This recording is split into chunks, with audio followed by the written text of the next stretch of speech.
আসসালামু আলাইকুম, কেমন আছেন সবাই? আশা করি সবাই ভালো আছেন। তো আবার আমি চলে আসলাম আজকে একটা রিভিউ ভিডিও নিয়ে। তো লাস্টের ভিডিওতে আপনারা দেখেছিলেন আমরা নতুন একটা কেসিং রিভিউ করেছিলাম যেটা হচ্ছে Xigmatek এর।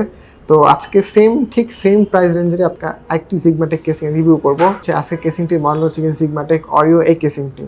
তো সেম প্রাইস রেঞ্জের মধ্যে দুটার মধ্যে মেইন অ্যাকচুয়ালি পার্থক্য হচ্ছে যারা অ্যাস্থেটিক দিক বিবেচনা করেন তারা আপনারা যে আগের কেসিংটি আমি দেখেছিলাম Xigmatek MYX ওই কেসিংটি নিতে পারেন। আর যারা এয়ারফ্লোর কথা চিন্তা করেন তারা আজকে কেসিংটি দেখতে পারেন। এটা হচ্ছে কি আপনার Xigmatek Oreo। বরাবর মতোই আপনার সাথে আছে আমি আব্দুল্লাহ আল মামুন। আপনারা দেখছেন টেকরিভিউ। আর আমার চ্যানেলটি এখন যারা সাবস্ক্রাইব করেন অবশ্যই চ্যানেলটি সাবস্ক্রাইব করবেন। আর আজকে আমাদের ভিডিওটি স্পন্সর করেছে অরিস কম্পিউটার সিস্টেম।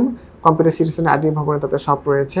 এই কম্পিউটার কেসিং থেকে শুরু করে কম্পিউটারের যাবতীয় কম্পোনেন্ট তাদের কাছে পেয়ে যাবেন আপনারা। তাদের ফেসবুক লিঙ্ক এবং ওয়েবসাইট লিঙ্ক আমাদের ভিডিও ডেসক্রিপশনে দেওয়া থাকবে, আপনারা চেক করতে পারেন।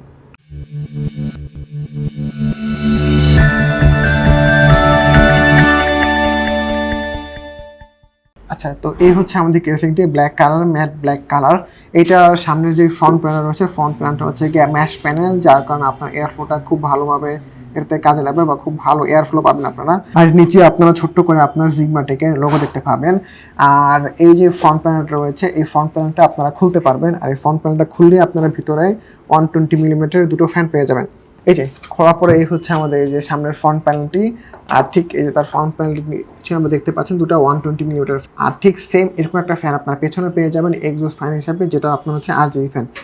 আচ্ছা, এখানে ওরা একটু জায়গা ফাঁকা রেখে দিয়েছে, এখানে দুটো ফ্যান দিয়েছে। আর এখানে ফ্যানের জায়গায় আপনারা চাইলে 360 মিলিমিটার রেডিয়েটর আপনারা এখানে ইউজ করতে পারবেন। এখানে এনাফ জায়গা বা স্পেস দেওয়া আছে। নর্মাল প্লেন স্টিল রাখা হয়েছে। আর এই সেটটাতে আপনারা দেখতে পাচ্ছেন এখানে আপনার টেম্পার্ড গ্লাস দেওয়া হয়েছে।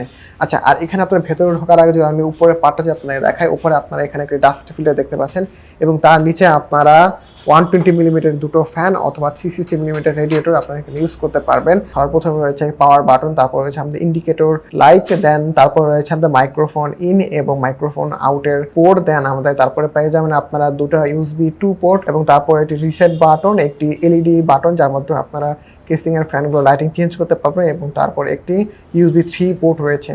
বাট আমাদের এখানে USB 2 পোর্টগুলি দেওয়া হচ্ছিল, আমার মনে হয় এখন কোনো কারণ আছে, কারণ এখন ম্যাক্সিমাম কেসিংগুলোতে আপনার USB 3 পোর্ট থাকে। USB 3 পোর্টই এখন নর্মাল বা কমন হয়ে গেছে।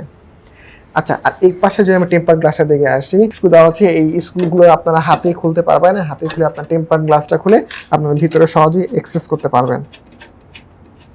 আর এই টেম্পার গ্লাসটা খোলার সময় আপনারা অবশ্যই খেয়াল রাখবেন, আপনারা একটু হাত দিয়ে ধরে নেবেন, কারণ টেম্পার গ্লাস নিচে আপনার লেগে থাকার মতো কোনো সিস্টেম আমরা করে দেয়। তো খুলে যে আপনি এভাবে টান দিয়ে নিতে সুন্দর মতো হয়েছে চলে আসবে। তো আপনি যদি হাতে না ধরে নেন তাহলে পরে ভেঙে যাওয়ার একটা সম্ভাবনা আছে। আচ্ছা, তো এখন যে আমি আপনাদেরকে ভেতরের পার্টটাতে দেখাই, এই যে ভেতরের পার্টটা এই যে আমাদের মাদারবোর্ড পার্ট। মাদারবোর্ডের পার্টে এখানে যদি আসি তাহলে মাদারবোর্ড এখানে Micro-ATX এবং Mini-ATX এই দুটি মাদারবোর্ড এখানে ইউজ করতে পারবেন। আর আপনারা ATX বা E-ATX মাদারবোর্ড এখানে ইউজ করতে পারবেন না, যেটা আপনি দেখতে পাচ্ছেন এই কেসিংটা হচ্ছে কম্প্যাক্ট একটা কেসিং। আর একটা নিচে দেখতে পাচ্ছেন হানিকম্ব কাটার দেওয়া আছে। এখানে আপনারা চাইলে 120 মিলিমিটারের দুটো ফ্যান আপনারা ইউজ করতে পারবেন। আর এখানে আপনারা যদি গ্রাফিক্স কার্ডের দিকে যদি আসে, এখানে আপনি 320 মিলিমিটার আপনারা গ্রাফিক্স কার্ড ইউজ করতে পারবেন। এখানে হরাইজন্টালি আপনারা সর্বোচ্চ দুইটা গ্রাফিক্স কার্ড ইউজ করতে পারবেন। আর এই যে আপনারা যেমন দেখতে পাচ্ছেন পিছনে একটা 120 মিলিমিটারের RGB ফ্যান দেওয়া আছে। আর এখানে আপনারা PSU shroud একটা কাটআউট দেওয়া আছে। এখান দিয়ে যে আপনার পাওয়ার সাপ্লাই যদি কোনো লাইটিং থাকে এটা আপনার বাইরে থেকে দেখতে পারবেন বা শো অফ করতে পারবেন। আর এখানে যেহেতু পাওয়ার সাপ্লাইয়ের কথা আসলে, এখানে আপনার পাওয়ার সাপ্লাই সর্বোচ্চ 150 মিলিমিটার লেন্থে আপনারা ইউজ করতে পারবেন। এখানে এয়ার কুলার সর্বোচ্চ 160 মিলিমিটারের হাইটের এয়ার কুলার আপনারা ইউজ করতে পারবেন। আর এখানে আপনারা এসে দেখতে পাচ্ছেন এই কেসিং যে জিনিসটা আমি ভালো করেছে, যে উপরে যে ওরা যে কাটআউটটা রেখেছে আপনার রেডিয়েটর বা ফ্যান লাগানোর জন্য, এটা পরে দেবেন লাগানোর পরে দেবেন এখানে ভালো পরিমাণ জায়গা রয়েছে। আপনারা ইজিলি 360 মিলিমিটার রেডিয়েটর আপনারা এখানে ফিট করাতে পারবেন বা ইউজ করতে পারবেন। আচ্ছা, আর যদি ব্যাক পার্টে চলে যাই, এটা হচ্ছে আমাদের যে ব্যাক পার্ট। এখানে মাদারবোর্ডে IO পোর্টের কাটআউট দেওয়া আছে, এখানে আমাদের পাওয়ার সাপ্লাই কাটআউট দেওয়া আছে। আচ্ছা, আর যদি একদম আপনি যদি পেছনের সাইডটা দেখায়, আর এখানে পেছনের সাইডের যে আপনার স্ক্রুগুলো যেগুলো আছে এগুলো আপনার পুরোপুরি খুলতে হবে না, আপনার অর্ধেক খোলার পর এখানে টান দিলে আপনার সুন্দর করে খুলে আনতে পারবেন। এই জিনিসটা ওরা ভালো করেছে, যেটা কিনা ওরা প্রিভিয়াস যেই Xigmatek MOX কেসিং রয়েছে ওই কেসিং থেকে জিনিসটা ভালো করেছে। আর এখানে যদি ব্যাকে আসে, এই যে এখানে রয়েছে আমাদের সকল পোর্টসের কেবলগুলো দেওয়া আছে। এখানে আপনারা একটা SSD প্লেট দেখতে পারবেন, এখানে আপনি SSD ইউজ করতে পারবেন। আর এখানেও দেখতে পাচ্ছেন এখানে একটি হার্ড ডিস্ক বে দেওয়া আছে, এখানে আপনি হার্ড ডিস্ক লাগাতে পারবেন। এই জিনিসটা আপনার প্রিভিয়াস কেসিংটাতে ছিল না, যেটা Xigmatek MOX এ ছিল।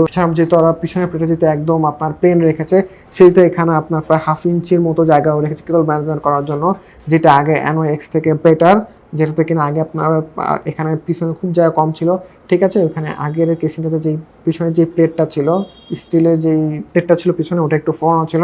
বাট ফোড়ানো থাকলেও সাইড দিয়ে আপনার কেবল নিতে খুব কষ্টকর হয়েছিল, যে এখানে এই কষ্টটা হবে না, এখানে এনাফ পরিমাণে আপনার জায়গা দেওয়া আছে কেবল ম্যানেজমেন্ট করার জন্য। এই কেসিং সম্পর্কে যাবতীয় তথ্য আপনাকে বললাম। তারপর যদি কোনো তথ্য মিসিং হয়ে যায় তাহলে অবশ্যই এটা কমেন্টে জানিয়ে রাখবেন, আমি কমেন্টটা পিন করে দিব। আচ্ছা, আর এই কেসিংটা তো বললাম, আগের যে কেসিংটা আমাদের রিভিউ করেছিলাম ওইটার লিঙ্কও আমাদের ভিডিও ডেসক্রিপশনে দেওয়া থাকবে, আপনারা চেক করবেন।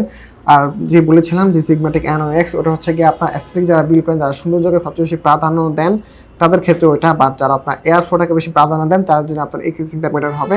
দুটো কেসিংয়ের মধ্যে খুব বেশি একটা পার্থক্য নেই, প্রাইস ধরুন জাস্ট আপনার যেই কাজের জন্য যেটা দরকার আপনারা ওই কেসিংটা নেবেন। আর এই কেসিং সম্পর্কে যদি আপনার কোনো প্রশ্ন থাকে তাহলে অবশ্যই আমাদের কমেন্ট বক্সে জানাবেন। এছাড়াও যে আপনার কম্পিউটার অন্য কোনো কোম্পানি সম্পর্কে রিভিউ দেখতে চান বা প্রশ্ন রিভিউ দেখতে চান, আমাদের কমেন্ট বক্সে জানাবেন। আমরা ওই কম্পোনেন্ট বা প্রোডাক্টটা হাতে পাওয়ার সাথে সাথেই আমরা একটা রিভিউ দেওয়ার চেষ্টা করবো। নেক্সটে আবার আপনাদের সাথে দেখা হবে অন্য কোনো কম্পোনেন্ট বা প্রোডাক্টের রিভিউ নেয়। ততদিন পর্যন্ত সবাই ভালো থাকবেন, সুস্থ থাকবেন, আমাদের জন্য দোয়া করবেন। আল্লাহ হাফেজ।